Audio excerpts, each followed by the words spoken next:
The forest that we're going into is a 550-acre woodlot that Community Forest purchased, well, just this year. But it's one that I've had a long history with, and most of it had been heavily logged in the 1980s, 1990s, so very young forest for the most part. We'll talk about some strategies that you can use on your own forest to help adapt to what we expect future conditions are going to look like in the area.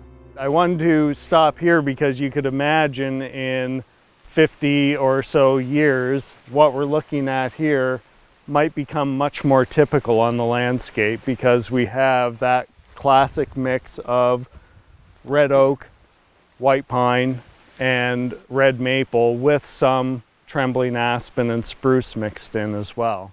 We don't have a lot of coarse woody debris. Much of our managed forest doesn't because we've used that classic European style of forest management for the last 70 or 80 years. An untidy forest is often a more healthy forest.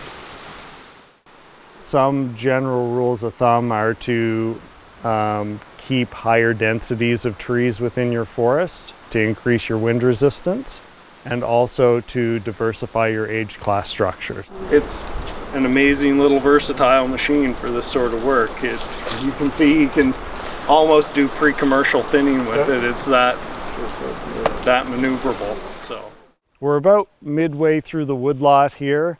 The area around us here was part of the largest part of the clear cut that was done in the late 80s, early 90s. The site had been chemically weeded, so the fact that we're still seeing a lot of regeneration of hardwood after that is encouraging. You can see the pattern of how the site was harvested, and not so much here, but there are other areas where it was disturbed a lot more, where there are seeps and that sort of thing, because just the consideration for ground disturbance wasn't the same then as it is today, that we'd pay more attention to it today for sure.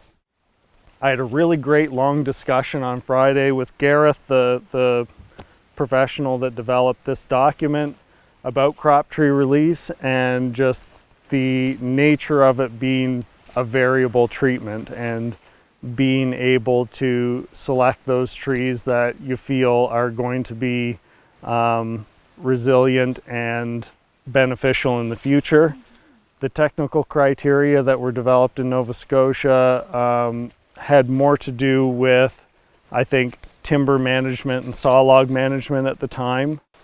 When we measure the area around it, as long as we get that 125 trees per hectare, doesn't matter what the spatial arrangement of those trees within that is, so long as the crop trees aren't interfering with one another.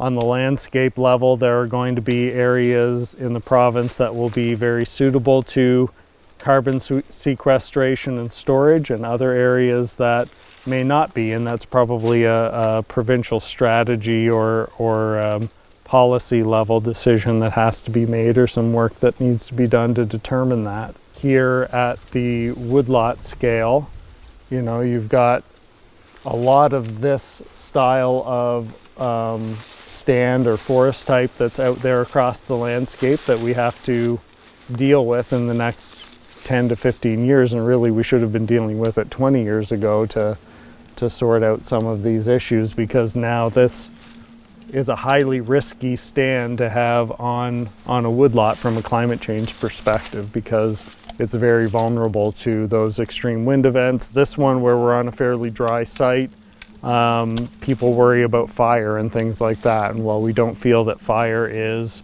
something that we need to consider heavily in the Wabanaki forest type, because it is fairly fire resistant, we are still going to see increases in fire intensity across the region like we have this summer, certainly. So again, there's very little coarse woody debris. I'm not opposed to leaving pulp-sized wood in a stand like this, but there's also carbon value in securing higher value wood in long-term forest products like hardwood saw logs and things like that. And we're not going to have a lot of that here, but there'll certainly be softwood saw material that will be available in stands like this. You know, the next step could be anything along those lines. But yeah, markets will be really telling. Not sure where biomass is going as well, which could be an option for some of the lower quality stuff in here. Mostly for regional heat and that sort of thing. So you've got the province's couple of biomass boilers that they've started to promote, the small scale energy systems. And we see, I think, some potential in that as well for promoting more of this sort of forest work. What we've done here is a weird application of one of those treatments, I guess. So an expanding gap shelter wood is where you remove gaps that are approximate to the tree height that you have in the stand in diameter, and that creates a patchwork of openings throughout the stand, removing about a quarter to a third of the stand, depending on what your goal is at the end, or the tree species that you've got on site. And that approximates wind disturbance fairly well, which is our dominant type of disturbance that we have here. You can accelerate some of those harvest treatments to regenerate the stand to something that is then more long-lived, more dominated by climax shade-tolerant forest species, or mid-tolerant to shade-tolerant species like red spruce, yellow birch, hemlock, sugar maple, those species. And you're creating a more uneven aged canopy. They're fairly easy treatments to implement compared to like a selection harvest where you're just going through and picking individual trees. So they're faster and more productive for contractors, and it's just a matter of, I think, changing some of the mindset and public opinion, or not public opinion, but industry opinion around doing these treatments a little bit differently. This stand in particular that we're going to walk into was a jack pine plantation.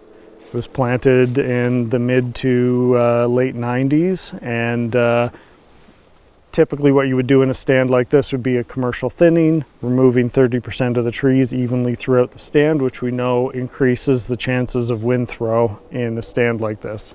In here, the jack pine, yeah, we really don't want it on this site long term. It's not going to do well here, so we want to transition it. And we probably would have transitioned it a little harder than this, but this is a strategy that also keeps carbon on the stand longer while we're also transitioning it. You can see we just left that one poplar there in the center as our retention tree, and we would have marked that with flagging tape, and we've lost the flagging tape there on this particular one. But this is one of our gaps with the retention in it and stuff after it's been treated. Mostly in this one, of course, we were trying to save some of the hardwood. He did a really good job of just leaving like the little bits of red maple and stuff that are coming up in here. All we do when we're laying it out is to flag the center trees in the gap that we want, and we've given the contractor a list of species and quality that we want to leave for retention trees in the gaps, which in this case is anything but jack pine, and a bit of the gray birch. So he comes in and he'll cut his way to that center tree, and he can park right at that center tree, and then he can reach out and cut around like this, and then he steers around that center tree and away from it, and then he can reach around the other side and treat the rest of the gap. The idea here in summary is to transition the stand more quickly to something that is more uneven aged, or maybe not uneven aged so much as more diverse structurally than what was here before as a plantation.